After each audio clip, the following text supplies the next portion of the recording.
하나님 말씀 보도록 합시다. 하나님 말씀은 창세기입니다. 창세기 1장 1절 말씀입니다. 우리 찾으신 줄 알고 우리 같이 합독하도록 합시다. 같이 읽겠습니다. 시작. 태초에 하나님이 천지를 창조하시니라. 아멘. 아멘.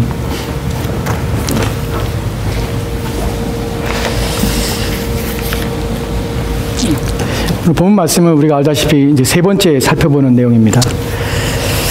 첫 번째의 내용들에서 우리는 창세기 1장 1절 말씀이 가지고 있는 중요성에 대해서 말씀을 나눠봤습니다. 우리가 하나님이 누구신가, 하나님 어떻게 우리가 인식하게 되는가 하는 부분에서 첫 번째 내용이 그 안에 담겨져 있었고요. 거기서 우리는 영적인 각성이 일어나지 않으면, 저 중생이라는 것을 경험하지 아니하면 우리는 결코 하나님을 인식하지 못할 뿐만 아니라 창세기 1장 1절 말씀을 넘어갈 수가 없다는 것입니다. 하나님이 세상을 창조했다는 사실이 믿어지지 않게 되죠. 그 부분에서 우리는 우리 가운데 정말 중생이 필요하며 하나님 누구신가를 우리가 믿을 수 있는 능력들을 우리 가운데 부여받지 않으면 우리는 하나님을 인지하지 못하고, 또한 창세기 1장 1절 말씀이 말하는 하나님의 세상을 창조했다는 사실을 우리가 확신하지 못한다는 사실을 우리가 알게 되었습니다. 두 번째로 넘어가서 두 번째 우리가 살펴봤던 중요한 내용들이 무엇이었냐면, 하나님께서 세상을 창조하셨는데 창조를 왜 하셨는가, 즉 창조의 목적이 무엇인가 하는 부분에 대해서 살펴봤습니다. 이 부분은 여러분들이 지난번에 설교에서 내용들이 어려울 수도 있었고, 또한 여러분들이 이해하는데 힘이 들 수 있습니다. 오늘 우리가 세 번째 살펴볼 부분은 지난번에 살펴봤던 천지창조의 목적에 대하여 다시 한번 보강하며 또 다른 확신 속에서 또 다른 내용들을 가지고 이 부분을 좀 살펴보려고 합니다. 이 부분이 여러분에게 별로 중요하지 않을 수도 있지만, 그러나 우리의 신앙과 우리의 믿음의 근간에서 우리가 내가 믿고 있는 것, 믿는다는 것이 무엇인지, 또한 내가 믿음으로 말미암아서 무엇을 하는 것인지, 또 하나님께서 내게 나를 지으신 목적이 무엇인지, 내 인생의 길이 무엇인지, 인생을 어떻게 살아가야 되는지, 인생의 목적이 무엇인지를 우리가 이 부분에 대해서 분명하게 인식하지 못하면 놓치게 되기 때문에 정말 중요한 부분입니다. 우리가 나중에 살펴보겠지만 우리의 신앙이 어긋날 수 있습니다. 여러분이 하나님을 위한 헌신과 열심을 다해서 하나님을 섬길 수 있습니다. 그런데 정작 그날에 가서 주님이 여러분을 모른다고 하실 뿐만 아니라 여러분의 모든 행했던 것들이 다 아무것도 아닌 순간이 올 수도 있습니다. 바로 오늘 우리가 살펴볼 이 부분이 모든 신앙의 기초가 되기 때문에 그래요. 그 기초석을 빼버리면 그 모든 쌓은 것은 다 허물어지게 됩니다. 오늘 최선을 다해 여러분에게 이 부분을 설명하려 합니다. 여러분들은 성경이 말하고 있는 부분에 대해서 집중하여서 성경이 뭐라고 말하고 있는지 주의하여서 성경을 살펴봤으면 좋겠습니다. 우리가 먼저 살펴볼 내용은 창세기 1장 1절 말씀입니다. 우리가 알다시피 이 본문은 태초에 하나님이 천지를 창조하신다고 말씀하십니다. 근데 이 본문에서 우리가 이미 살펴봤던 내용 속에서 하나님의 천지의 창조의 목적은 무엇이냐면 하나님의 영광이라는 사실을 우리가 알게 되었습니다. 우리가 살펴봤던 구절들에서 기억날지 모르겠지만 로마서 11장 36절 말씀 같은 경우는 정말 중요한 구절입니다. 왜냐하면 주께서 만물이 주로부터 나오고 또한 주로 말미암고 또한 주께로 돌아간다. 이 본문 속에서 만물은 하나님을 통하여 창조될 뿐만 아니라 하나님이 창조된 이 피조물은 하나님에 의해서 존재하고 살아가게 됩니다. 또한 만물이 주께로 돌아간다는 의미 속에서는 이 모든 피조물의 목적성은 누구를 향하였냐면 하나님을 향하여 존재한다는 것이에요. 우리는 또한 성경의 다른 모아놓은 구절 속에서 하나님의 내 영광을 위하여 내가 이 모든 것들을 창조했다는 것들을 우리가 살펴보게 됩니다. 우리는 창조의 목적이 하나님의 영광이라는 사실을 알게 되는 것이에요. 근데 여기서 그치는 것이 아니라 하나님께서 이 피조물을 창조하실 때 왜 하나님의 영광이 되냐는 이 부분에서 이 모든 피조물은 무엇을 나타내기 때문에 하나님의 영광을 나타나게 되냐면 하나님의 신성이 드러나며 신성이 나타나기 때문에, 즉 모든 피조물 가운데는 하나님의 신성과 보이지 않는 그 능력이 내재되어 있기 때문에 하나님의 영광을 드러낼 수밖에 없다는 사실입니다. 이것이 로마서 1장에서 말하는 내용이에요. 성경에서 로마서에서는 이렇게 말하죠. 우리가 하나님이 알만한 것이 그들 가운데 보이지만 하나님께서 모든 피조물 가운데 자신의 신성과 자신의 능력을 보이지 않는 그 능력을 밝히 드러냈지만 불구하고 사람들은 그것을 알지도 않을 뿐만 아니라 알려고도 하지 않으며 미혹되어서 그것에 대하여 하나님을 찾지도 아니하며 구하지도 않게 됩니다. 우리는 모든 피조물은 하나님의 신성과 하나님의 능력이 드러나며 나타나게 된 것이에요. 그래서 그 모든 피조물 가운데는 누가 나타나며 누가 내재됐냐면 하나님의 거룩성과 하나님의 아름다움과 하나님의 설하심이 그 안에 내재되는 것이에요. 그래서 하나님의 보이지 않는 지혜의 탁월함들과 또한 하나님의 지식의 부유함들이 모든 피조물 가운데 있기에 그 모든 피조물은 누구를 나타내야 되면 궁극적으로 하나님을 나타나며 하나님을 드러낸다는 것이에요.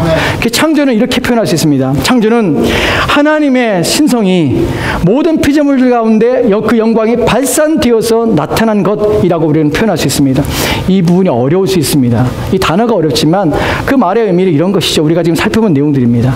하나님이 만드신 모든 피조물에는 하나님의 속성이, 하나님의 성품이, 하나님의 부유함의 능력들과 지혜와 선함과 아름다움이 그에 내재되어서 또한 그 모든 창조물 가운데 보여지고 그 모든 피조물 가운데 만들었을 때 그 안에 내포된 말미암아서 모든 피조물은 그 자체로 누구를 나타내냐면 하나님이 어떠한 분이신지를 드러내게 되는 것이에요. 그래서 그 피조물을 볼 때 누구를 보게 되냐면 그것을 지으신 분의 탁월함, 그 지으신 분의 성품, 그 지으신 분의 지혜를 우리가 보게 되는 것이에요. 우리가 시계를 볼 때에 사람에 의해서 수제로 만들어진 시계를 볼 때에 우리는 그 시계를 만든 자의 지혜를 봅니다. 그 시계를 만든 자의 탁월함을 봅니다. 그 시계를 만든 자가 가지고 있는 그 마음을 봅니다. 왜 기능을 이렇게 했을까 하는 것에 그 사람의 의도를 봅니다. 왜냐하면 그 시계를 만든 사람에게는 그 시계를 만들고자 할 때에 목적과 계획성을 가지고 있으며 의도를 가지고 있기 때문에 그 지으신 분의 그 지은 자의 그 모든 탁월함들이 그 의도와 목적이 그 안에 담겨져서 그 시계를 볼 때 우리는 누굴 보게 되면 그걸 지은 사람, 지은 자의 내면에 가지고 있는 것들을 보게 되는 것이에요. 이런 비유가 우리가 다 하나님의 만드신 것들을 완전하게 다 이해하는 데 흡족하지 않지만 비유가 됩니다. 오늘 우리가 살펴볼 부분은 또 다른 부분에서 피조물 안에 충만하신, 만물 안에서 만물을 충만케 하신다는 에베소 2장 1장 23절 말씀의 의미가 더 크게 무엇인지, 하나님의 영광이 어떻게 나타나며 하나님의 영광은 하나님께서 그 영광을 대하신 하나님의 자세와 태도는 어떤 것이며, 또한 두 번째로는 그 영광이 우리의 관계 속에서 어떻게 관계를 갖고 있는가 하는 부분에서 좀 살펴보려고 합니다. 집사님, 저기 에어컨, 힐을 좀 꺼주세요.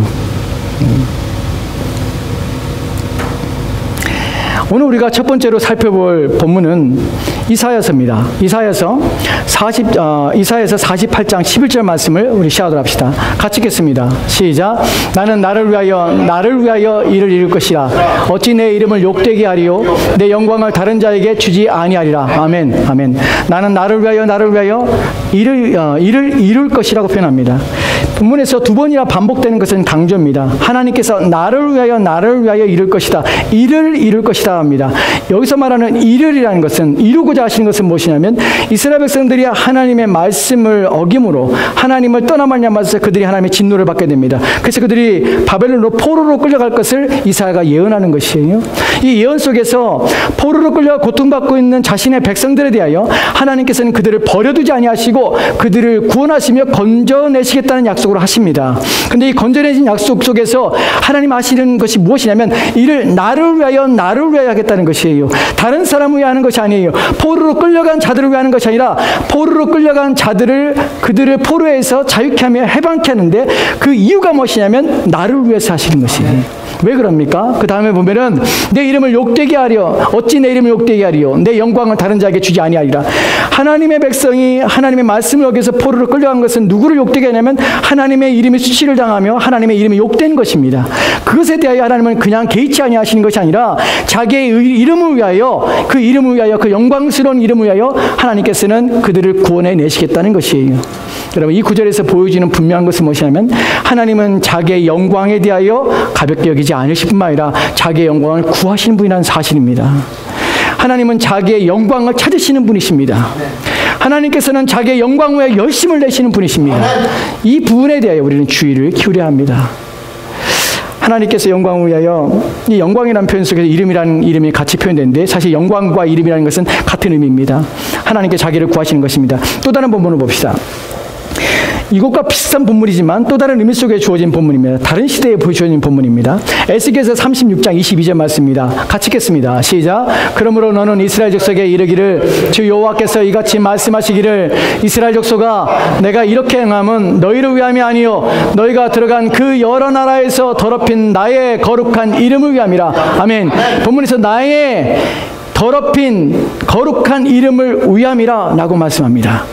에스겔서는 이사야와 다릅니다. 이사야는 200년 후에 있을 이스라엘 백성들이 포로로 끌려갈 것을 예언한 본문이지만 사실은 그 예언이 이루어져서 성취된 본문입니다. 즉 이스라엘 백성은 지금 어디 있냐면 포로로 끌려간 상태에 있는 것이에요. 그 포로된 상태에서 하나님께서 그들을 해방하시기로 약속하시며 주시는 말씀입니다. 그 말씀에 그러므로 너는 이스라엘 족속에 이르기를 주 여호와께서 이같이 말씀하시기를 이스라엘 족속아 내가 이렇게 행함은 여기서 말하는 이렇게 행함이라는 것은 구원하신다는 것입니다. 이렇게 행하는 이유가 있는데 왜 행하냐면 너희를 위함이 아니요 너희가 들어간 그 여러 나라에서 더럽혀진 나의 거룩한 이름을 위함이라. 하나님의 영광을 구하시는 것입니다. 하나님은 하나님의 영광에 있어서 포기하지 않으십니다. 하나님의 영광에 대한 열심을 가지고 계십니다. 이것을 우리가 이해해야 합니다. 그것 때문에 하나님의 영광에 대한 이해를 우리가 어떻게 이해되는 것인가, 하나님의 영광을 구하는 것과 또 우리는 어떤 관계가 있는 것인가 하는 부분을 좀 더 살펴보도록 합시다. 한 구절을 더 살펴볼 것인데 이 구절은 동일한 본문에 대하여 하나님께서 우리가 잘 알고 있는 시편에 대한 이야기입니다. 이 부분에서 우리는 이 시편의 의미가 무엇인지 정확히 알지 못한 채 이 본문을 그냥 외우기도 합니다. 그리고 사랑하기도 합니다. 근데 이 본문의 의미를 이렇게 이해하셔야 됩니다. 시편 23편 3절 말씀입니다. 같이 읽겠습니다. 시작. 내 영혼을 수행시키시고 자기의 이름을 위하여 의의 길로 인도하시는도다. 아멘. 아멘.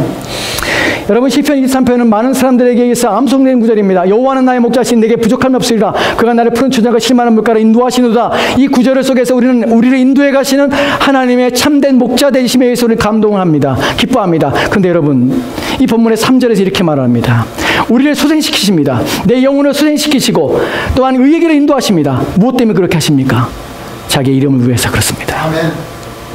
하나님은 하나님의 영광이 욕되기를 원치 않습니다. 하나님은 하나님의 영광을 추구하시며 하나님의 영광에 대해서 열심을 내신다는 사실입니다. 이 부분이 이제 우리가 살펴볼 것은 하나님의 영광을 추구하는 것과 우리가 영광을 돌리는 우리와 어떤 관계가 있냐는 것이에요. 하나님의 영광을 추구한다는 것이 우리 개인적으로 우리 인간에게 들려오는 우리가 듣기로는 어떤 의미로 우리 가운데 받아들이게 되냐면 하나님은 이기적인 부를 우리는 받아들이게 됩니다. 하나님 앞에서 하나님은 자신의 영광을 취하시고 자기의 영광을 쫓으시며 자기의 영광에 열심을 내시는 것이 마치 우리에게는 하나님의 이기적으로 자기의 욕망과 자기의 욕구를 충족시키고자 하는 그것에 안달하고 있는 분처럼 보이기도 합니다. 불신자들은 그렇게 말을 합니다. 하나님께 나와 예배드리고 하나님을 섬기며 또한 하나님이 원하시는 말씀을 순종하는 것이 하나님 이기적이지 않는가? 왜 우리를 그냥 내버려두지 않는가? 자신을 믿지 않는다고 지옥에 보내는 것 하나님 너무하지 않는가? 라고 얘기를 합니다. 여러분 정말 하나님의 이기심에 대해서 하나님이 정말 이기적인 분인가 하는 부분에서 우리는 성경의 말씀을 좀 살펴볼 필요가 있습니다. 우리가 살펴볼 본문은 이사야서입니다. 이사야서 43장 7절 말씀부터 좀 살펴보도록 합시다. 이사야 43장 7절 말씀입니다. 같이 읽겠습니다. 시작. 내 이름으로 불려지는 모든 자 곧 내 영광을 위하여 창조한 자를 오게 하라. 그를 내가 지었고 그를 내가 만들었느니라. 아멘. 본문에 보면 내 이름으로 불려지는 모든 자 곧 내가 내 영광을 위하여 창조한 자를, 하나님의 영광을 위하여 창조한 자, 하나님의 백성들을 말합니다. 그들을 오게 하라고 말을 합니다. 오게 하는데 본문의 뒤에 보면 그를 내가 지었고 그를 내가 만들었느니라. 하나님의 주인 되심을 말씀하고 있습니다. 이 구절만 보면 하나님은 우리가 하나님께 속하였고 하나님이 나를 지었기 때문에 내 삶의 내 목숨의 내 생명의 주인이 하나님이기 때문에 하나님 마음대로 하시는 것, 그래 하나님께서 자기의 주인이니까 마음대로 하라 라고 우리는 탄식하며 그냥 어쩔 수 없는 수동적인 자세로 우리는 대할 수 있습니다. 하나님은 주권자로서 자기가 가지고 있는 권한을 마음껏 휘두르는 마치 포악한 주인처럼 여겨질 수 있습니다. 내가 너를 만들었는데 내 마음대로 한다고 네가 무슨 상관이냐 라고 요구하는 것처럼 마치 강압적인 것처럼 느껴지기도 합니다. 근데 정말 그렇습니까? 7절 말씀이 이렇게 말하는 데는 그 앞에 있는 내용 속에서 이 말이 이런 결론이 나오게 된 이유가 있습니다. 43장 1절 말씀 보도록 합시다. 40장 1절 말씀입니다. 같이 읽겠습니다. 시작. 야곱아 너를 창조하신 여호와께서 지금 말씀하시니라. 이스라엘아 너를 지으신 이가 말씀하시니라.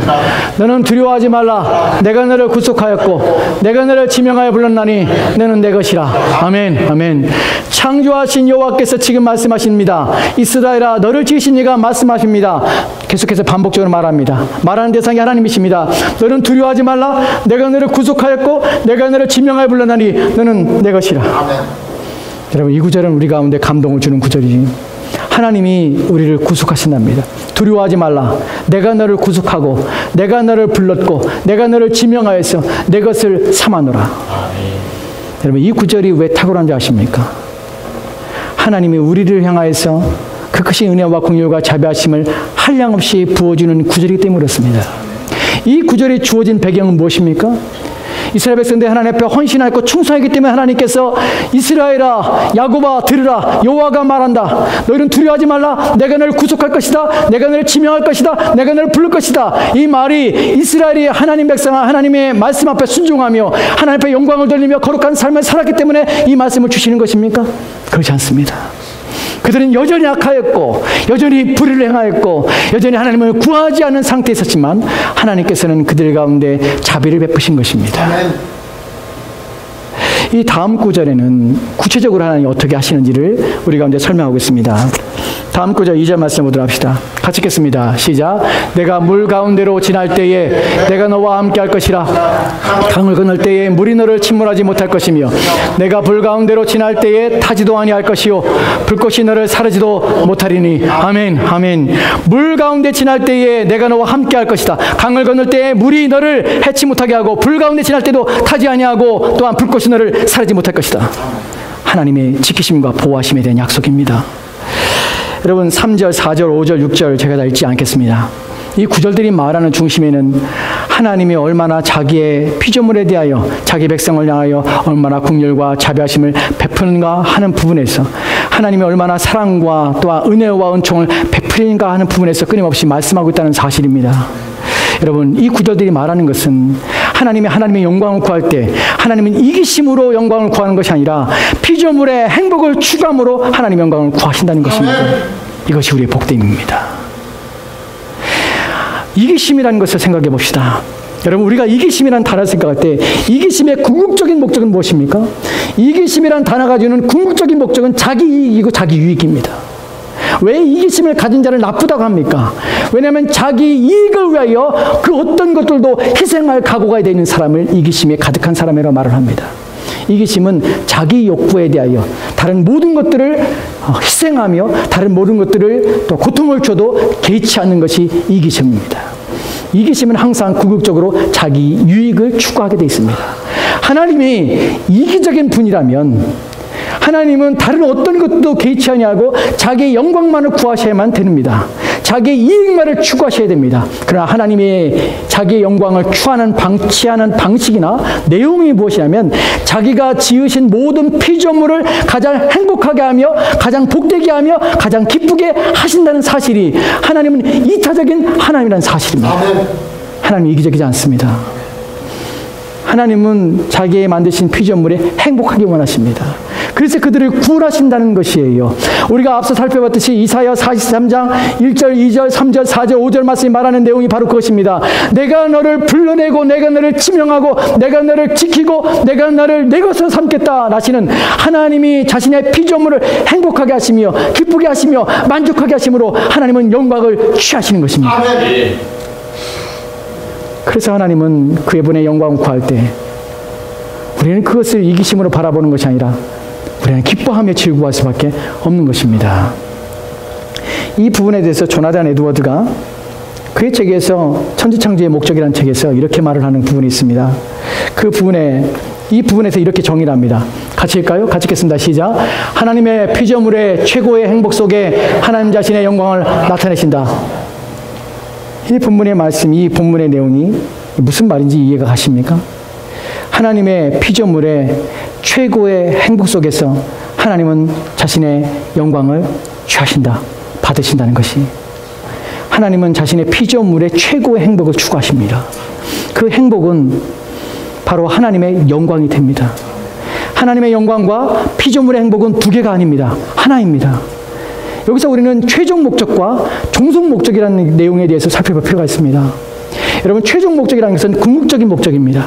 내가 무엇인가 하기 위해서 최종적으로 가지고 있는 목적입니다. 이것을 달성하며 이루고자 하는 것이에요. 그것을 우리는 최종 목적이라고 합니다. 종속적인 목적이라는 것은 그 최종 목적을 위한 수단이고 방법입니다. 하나님이 우리의 피조물의 영광, 피조물의 행복을 최상의 최고의 목적을 삼으셨다는 것은 우리로 하여금 하나님의 영광을 취할 때 그 영광의 최종 목적을 위하여 우리 피조물의 기쁨과 즐거움을 중요한 삼아서 최종 목적으로 삼으신 것이 아니라 하나님은 최종 목적이신 그 영광을 추구함에 있어서 인간의 최고의 행복 자체가 하나님의 영광의 최종 목적이라는 사실이에요. 말이 어렵죠? 어렵죠? 쉽게 말하면 이 말입니다. 제가 설명하려고 했더니 더 어렵네요. 하나님의 최종 목적은 하나님의 영광이죠. 근데 우리가 종속 목적이라는 것이 무엇이냐면 아까 말씀드린 대로 최종 목적을 이루기 위해서 수단을 삼는 것이에요. 이렇게 말하면 이해가 갈까요? 우리가 해외여행을 간다 합시다. 비행기표를 사야 돼요. 그럼 비행기표 사기 위해서 열심히 일을 해서 돈을 벌어야 합니다. 그 돈을 버는 행위는 무엇이냐면 최종 목적이 아니죠. 종속 목적이죠. 여행을 가기 비행기표를 사기 위해서 우리는 열심히 일을 하죠. 열심히 일을 하는 것이 내 목적이 아니기 때문에 그 자체가 가치가 있는 것은 아니에요. 우리가 수고하며 애를 쓰는 것이 가치가 있는 것은 아니죠. 우리는 비행기표를 사야 되기 때문에 우리는 그 수고를 마다하지 않는 것이, 그래서 애를 쓰는 것이, 그래서 비행기표를 사게 됐습니다. 그럼 우리는 최종 목적을 이룬 것이에요. 마찬가지로 우리가 하나님 앞에서 하나님을 최종 목적으로 삼지 않으면 어떤 결과가 발생하게 되냐면 하나님이 주시는 것이 우리의 기쁨이고 하나님이 주시는 것이 우리의 만족이 돼요. 그래서 내가 그것 때문에 하나님을 기뻐해요. 그러면 내가 하나님을 대할 때 어떻게 대하게 되냐면 하나님이 내 기쁨이 되고 내 즐거움을 얻기 위한 유익을 얻는 수단이 되기 때문에 하나님은 나의 최종 목적은 무엇이냐면 나의 기쁨이요, 평안함이요, 나의 만족이요, 나의 행복이 되기 때문에 하나님의 영광은 내가 내 최종 목적을 이루기 위한 종속 목적이 될 수밖에 없다는 사실이에요. 이해가 되십니까? 성경 한 구절을 좀 보도록 합시다. 여기는 없습니다. 우리가 마태복음과 누가복음에 보면 한 내용을 다르게 설명하는 구절이 있습니다. 참새에 대한 비유를 여러분 아시죠? 참새 한 마리가, 마태복음에서는 참새 두 마리가 한 아사론에 팔립니다. 누가복음에서는 참새 5마리가 2아사론에 팔려요. 다르죠? 하나에서는 참새 한 마리가 2마리가 한 아사론이에요. 또 한 곳에는 5마리가 2아사론이에요. 하나는 덤이에요.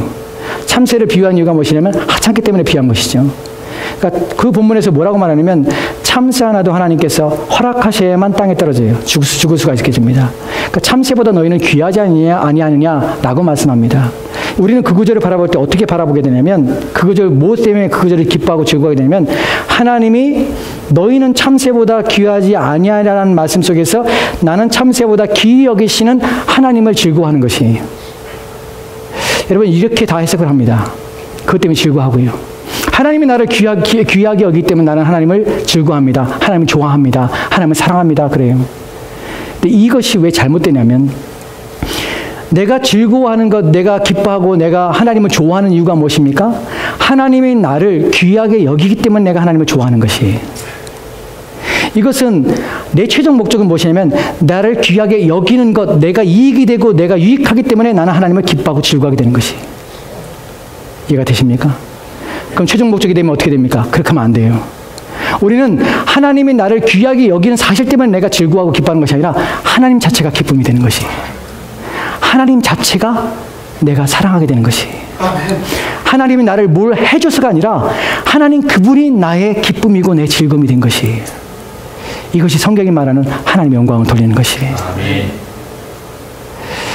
여러분이 우리가 신앙생활하면서 어떠한 행위가 하나님의 앞에 영광을 돌리고 어떠한 행위가 하나님을 기쁘시게 한다고 우리가 생각합니다. 그러나 세상에서 어떠한 행위가 하나님을 기쁘시게 하는 것은 하나도 없습니다. 여러분 그 사실 아십니까? 여러분 하나님께 예배드리는 거 하나님 기뻐하지 않습니까? 하나님께 헌금하는 거 기뻐하지 않습니까? 우리가 주의를 지키고 또 우리가 서로 사랑하고 남에게 이웃에게 우리가 우리 것을 나눠주고 이웃을 사랑하는 거 하나님 기뻐하지 않습니까? 맞습니다. 그런데 그 행위가 하나님을 기쁘게 하지 못한다는 말 속에서는 여러분의 마음속에 그것이 최종 목적을 가지고 그 행위를 하느냐 아니면 종속 목적을 가지고 그 행위를 하느냐 달라진다는 것이에요. 하나님을 예비합니다. 예비하면 복을 주시고 내 인생을 책임져 줄게. 나는 그 약속의 근거가 되어서 그것이 내 기쁨이고 내 이익에 만족이 되고 이익에 부합했기 때문에 내가 예배를 드린다면 여러분은 하나님을 이용하는 것입니다. 하나님의 최종 목적이 아닌 것이에요. 병을 낫게 해주면 내가 하나님 믿겠습니다. 병을 낫게 해주면 내가 하나님께 헌금하겠습니다. 나는 것은 병을 낫는 것이 최종 목적이지 하나님 목적이 아니라는 것이 이해가 되십니까? 그것은 하나님께서 가증히 여기시는 것이 불결하게 여기시는 것이에요. 하나님께서 왜 신령을 살핀다고 하십니까? 내 마음의 동기가 무엇이냐를 왜 묻습니까? 왜냐하면 신앙이라는 것은 무엇이냐면 행위 이전에 그 마음의 동기가 무엇이냐가 하나님께서 그것을 살피시는 것이에요. 어떠한 행위가 하나님을 기쁘시게 하는 것이 아니라 어떠한 마음과 어떠한 상태로 우리가 행위를 하느냐가 하나님을 기쁘시게 하는 것이에요. 이 부분에 대해 조나단 에드워즈가 그의 책에서 이렇게 말을 합니다. 같이 읽을까요? 같이 읽겠습니다. 시작. 참된 성도는 무엇보다 먼저 그들의 마음이 하나님의 것들에 대하여 말로 표현할 수 없는 기쁨과 즐거움을 누린다. 그러나 우리 선자들이 의지하고 있는 감정은 반대다. 즉 그들은 먼저 그들이 하나님에 의해서 크게 존중받고 있다는 것을 기뻐한다. 맞습니다. 이 조나단 에드워즈가 말하는 내용이 그렇습니다. 참된 성도는 무엇보다 먼저 그들의 마음이 하나님의 것들을 대하여, 여러분 하나님의 것들에 대한 표현 속에서 하나님의 행하시는 일들의 결과가 내게 이익이 된다는 표현이 아닙니다. 참된 성도는 그 마음에 하나님을 기뻐하는데 어떻게 기뻐하냐면 하나님 자체를 기뻐하고 하나님의 행하시는 일이 기뻐합니다. 왜냐하면 그것이 내게 이익이 없더라도 내게 유익이 되지 않더라도 그 자체가 내 즐거움이에요. 왜냐하면 하나님의 행하시기 때문에 그래요. 아멘. 내가 기뻐하는 그분이 행하시는 것 때문에 나는 그 일을 즐거워하는 것이에요. 그러나 위선자들은, 참된 신앙이 없는 자들은 무엇을 기뻐하냐면 하나님이 먼저 그들이 하나님에 의해서 크게 존중받는 것 때문에 하나님을 즐거워하며 하나님을 사랑한다는 것입니다. 이것은 위선입니다. 여러분 우리가 그런 시대에 살고 있습니다. 교회 안에서도 이런 위선들이 가득합니다. 여러분 마음에 하나님을 최종 목적으로 삼지 않으면 여러분이 아무리 종교적인 행위를 하고 하나님이 기뻐하는 것처럼 행하는 그런 겉으로 드러나는 의식적인 하나님 앞에 드리는 그 모든 행위를 할지라도 하나님 앞에는 아주 가증한 것이 돼 있다는 사실입니다. 우리가 이웃에 대해서 사랑하더라도 그 사랑이 무슨 동기로 가지고 무슨 마음을 가지고 하느냐, 그에 따라서 여러분의 행위가 하나님 앞에 아주 불편하게 하는 것이 될 수 있다는 사실입니다. 하나님께서는 우리로 하여금 하나님 자체를 최종 목적으로 삼으라 하십니다. 우리는 하나님 자체를 기뻐하며 하나님 자체를 즐거워해야 합니다. 그것이 하나님께 영광입니다. 그 자체가 하나님께 영광이 되는 것이에요. 왜냐하면 하나님을 기뻐하기 때문에 그래요. 우리를 지으실 때 하나님께서는 우리의 최상의 행복을 하나님 추구하십니다. 우리의 최상의 행복이 무엇이냐면 그때 우리가 가지고 있는 참된 성도의 정서적인 감정은 무엇이냐면 하나님을 최상으로 기뻐하게 되는 것이에요. 하나님 자체가 너무 좋은 것이에요. 다른 것 어떤 것을 해주셔가 아니라 하나님 자체가 기쁜 것이에요. 이것이 우리가 가지고 있는, 우리가 얻을 수 있는 하나님이 주시는 최상의 행복 상태, 최상의 감정의 정서의 상태가 바로 그 상태입니다. 그때 우리는 그 감정을 가지고 하나님 기뻐하게 됩니다. 그리고 그때 하나님께서는 가장 크게 영광을 받으시는 것이에요. 이 부분에 대하여 우리가 웨스트민스터 신앙 고백이라는 교리문답이 있죠. 소위리 문답에 제1문과 1답이 있습니다. 소위리 문답의 제1문과 1답을 우리가 많이 듣고 많이 얘기합니다. 근데 여러분이 그 의미와 진의를 여러분이 제대로 이해하고 있지 못하는 것이 사실입니다. 여러분 제1문의 답이 질문이 무엇입니까? 사람의 제일 되는 목적이 무엇입니까? 사람의 제일 되는 목적이 무엇입니까? 인생의 가장 중요한 것이 무엇입니까? 당신이 살아야 될 이유가 무엇입니까? 당신의 인생의 목적이 무엇입니까? 라고 묻는 것이 사람의 제일 되는 목적이 무엇입니까? 라는 질문입니다. 그 질문에 대한 답이 그렇습니다. 답이 이것입니다. 답을 볼까요? 답을 보면 하나님을 영화롭게 하고 영원토록 그를 즐거워하는 것이다. 이것이 1문에 대한 답입니다. 사람의 제일 되는 목적은 하나님을 영화롭게 하며 그를 영원토록 즐거워하는 것이다. 여러분 그러나 이것이 우리는 종종 이 구절을 두 가지의 문장으로 문맥으로 이해를 합니다. 첫 번째는 하나님을 영화롭게 하는 것, 그리고 영원토록 그를 즐거워하는 것, 이렇게 두 가지로 이해합니다. 그러나 그렇게 해석하고 그렇게 이해하는 것은 이 웨스트민스터 교리문답을 이해하지 못하는 것입니다. 웨스트민스터 교리문답의 일문일답에, 소리문답의 일문일답에 이 답에서 말하고자 하는 의미는 무엇이냐면, 하나님을 영화롭게, 하나님께 영광을 돌리고, 영화롭게 한다는 건 영광을 돌리고 하나님을 기뻐하는 것, 이 두 가지가 이 두 가지가 사람의 제일 되는 목적이라고 말하는 것이 아니라 오직 이 두 가지는 한 가지 의미를 가지고 있다는 것을 설명하는 것이에요. 무엇을 설명하는 것입니까? 사람의 제일 되는 목적은, 사람은 영원토록 하나님을 기뻐하는 것을 통하여서, 기뻐함으로 말미암아 하나님을 영화롭게 하는 것이다 라는 것이에요. 사람의 제일 되는 목적은 하나님을 기뻐하는 것입니다. 그 기쁨은 다른 것이 아니라 하나님 앞에 영광을 돌리는 것이에요. 그 자체가 하나님을 영화롭게 하는 것이에요. 그러니까 우리는 하나님을 기뻐해야 되는 것이에요. 하나님 자체를 즐거워해야 되는 것이에요. 이것이 천지창조의 목적이에요. 단 저와 여러분의 존재의 목적입니다. 하나님을 기뻐하십니까? 하나님 자체가 좋습니까? 하나님 그분이 좋습니까? 그분이 내게 어떠한 이익을 줘서가 아니라, 그분이 내 마음을 편케 하시고 내 인생 가운데 복을 주셔서가 아니라, 그분이 나와 전혀 상관없는 그분의 일을 하심에 불구하고, 그분은 나에게 전혀 이익이 되지 않은 어떤 일을 행하심에 불구하고 나는 그분 자체와 그분이 하시는 일이 너무나 좋고 너무나 만족스럽습니다 라고 여러분의 마음이 느끼냐는 것이, 하나님이 우리 가운데 요구하시는 하나님 말씀에 대한 것들을, 말씀을 묵상하며 읽으며 매일매일 우리의 신자됨의 책임과 의무를 다해야 되는 기도 생활과 경건 생활과 거룩함들에 대하여 끊임없이 하나님께 무릎 꿇는 이 모든 것들이 하나님과 하나님께서 행하신 일들입니다. 그런데 그 일들을 바라볼 때 나는 그것 자체가 좋아요. 나는 그것 자체가 즐겁습니다. 왜냐하면 그것 자체가 하나님이, 내가 하나님 좋기 때문에 그분이 시키고 그분이 말씀하신 것이 나는 그것 때문에 행복합니다. 나는 것이 참된 신자의 바른 영적인 상태라는 것이에요. 이 부분에 대하여 나중에 따로 설명을 드리겠습니다. 어떻게 우리는 하나님을 기뻐할 것인가? 어떻게 기쁨이 가능한가? 그 기쁨이 충만한 상태는 어떤 것인가? 하는 부분에 대해서는 나중에 따로 말씀을 드리겠습니다. 말씀을 맺도록 합시다. 오늘 우리가 살펴본 내용은, 하나님은 절대 이기적이지 않습니다. 하나님은 자기의 영광에 대해 열심을 내십니다. 자기의 영광을 절대로 포기하지 않습니다. 그 영광 후에 지금도 우리에게 수고하시며 애를 쓰실 것입니다. 그러나 그 하나님의 영광의 추구는 결코 하나님의 이기심이 아니라는 사실입니다. 하나님의 영광은 그 피조물의 행복과 연결되어 있습니다. 왜냐하면 우리는 연합적인 관계 속에 있기 때문에 그래요. 우리가 그리스도 안에 함께 있고 그리스도가 우리 안에 있습니다.